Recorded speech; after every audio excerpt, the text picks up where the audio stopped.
அண்மை செய்தி PM ஸ்ரீ திட்டத்தில் இணைவது தொடர்பாக தமிழக அரசுக்கு மத்திய அரசு கெடு விதித்திருக்கிறது. PM ஸ்ரீ திட்டத்தில் இணைவது தொடர்பாக தமிழக அரசுக்கு மத்திய அரசு கெடு விதித்திருக்கிறது.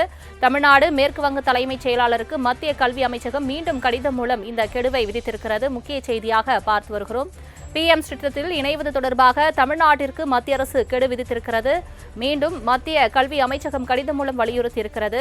PM ஸ்ரீ திட்டத்தில் இணைவதற்கான புரிந்துணர்வு ஒப்பந்தத்தில் விரைவில் கையெழுத்திட வேண்டும் என்று மத்திய அரசு தமிழக அரசுக்கு கெடு விதித்திருக்கிறது. முக்கிய செய்தியாக பார்த்து வருகிறோம். இத்தொடர்பான மேலும் விவரங்களை தருவதற்காக செய்தியாளர் நந்தினி இணைப்பில் இருக்கிறார். நந்தினி வணக்கம். PM ஸ்ரீ திட்டத்தில் இணைவது தொடர்பாக மத்திய கல்வி அமைச்சகம் தமிழ்நாட்டிற்கு கெடு விதித்து கடிதம் மூலம் வலியுறுத்தியிருக்கிறது. முழு விவரங்களை சொல்லுங்க Nandini.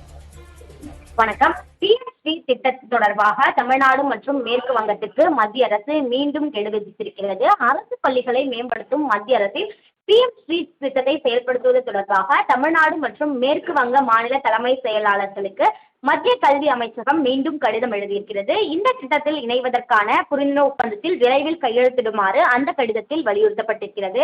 Pradhan Mantri school for rising India PM Shri என்பது நாடு முழுவதும் உள்ள 14,500க்கும் மேற்பட்ட அரசு பள்ளிகளை அதிநவீன வசதிகளுடன் மேம்படுத்தும் திட்டமாகும். தேசிய கல்விக் கொள்கை 2020 கீழ் மாணவர்களுக்கு நவீன தொழில்நுட்பம், ஆய்வகங்கள் மற்றும் திறன் மேம்பாடுடன் கூடிய தரமான கல்வியை வழங்குதல். இத்திட்டத்திற்கான நிதியில் 60% மத்திய அரசும் 40% மாநில அரசும் வழங்கும். பெரும்பாலான மாநிலங்கள் இதில் இணைந்துவிட்ட நிலையில் தமிழ்நாடு மற்றும் மேற்கு வங்கம் உள்ளிட்ட சில மாநிலங்கள் இன்னும் ஒப்பந்தத்தில் கையெழுத்திடவில்லை. தமிழ்நாட்டில் முந்தைய திமுக தலைமையிலான அரசு இத்திட்டத்தை செயல்படுத்துவதில் தொடர்ந்து தயக்கம் காட்டி வந்தது. இதற்கு சில முக்கியமான காரணங்கள். PM ஸ்ரீ திட்டம் தேசிய கல்விக் கொள்கையின் ஒரு பகுதியாக இருப்பதால் அதில் உள்ள மும்மொழி பாடத்திட்டம் போன்ற அம்சங்களுக்கு தமிழக அரசு ஆரம்பத்திலிருந்தே எதிர்ப்பு தெரிவித்து வருகிறது. கல்வி என்பது மாநில பட்டியலில் வரும் நிலையில் மத்திய அரசின் கொள்கைகளை அப்படியே ஏற்பது மாநில உரிமைகளை பாதிக்கும் என்றும் ஏற்கனவே செயல்படுத்தப்பட்டு வரும் சம்ர சிக்ஷா போன்ற திட்டங்களுக்கான நிதியை விடுவிக்க மத்திய அரசு PM ஸ்ரீ ஒப்பந்தத்தை கட்டாயமாக்குவதாக தமிழக அரசு குற்றம் சாட்டியிருந்தது. மேற்கு வங்க முதலமைச்சர் மம்தா பானர்ஜி, முன்னாள் முதலமைச்சர் மம்தா பானர்ஜியும் இத்திட்டத்திற்கு தனது எதிர்ப்பை பதிவு செய்திருந்தார். மாநிலத்தின் பங்களிப்பு நிதி இருந்தும் திட்டத்தின் பெயரில் பிரதான் மந்திரி என்று மத்திய அரசின் முத்திரை இருப்பதை அவர் விமர்சித்திருந்தார்.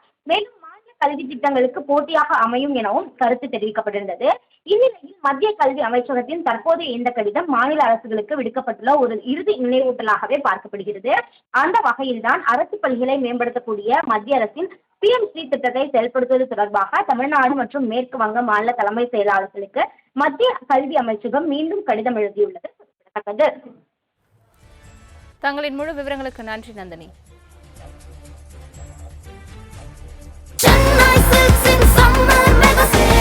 Chennai Silks in Mega Summer Sale.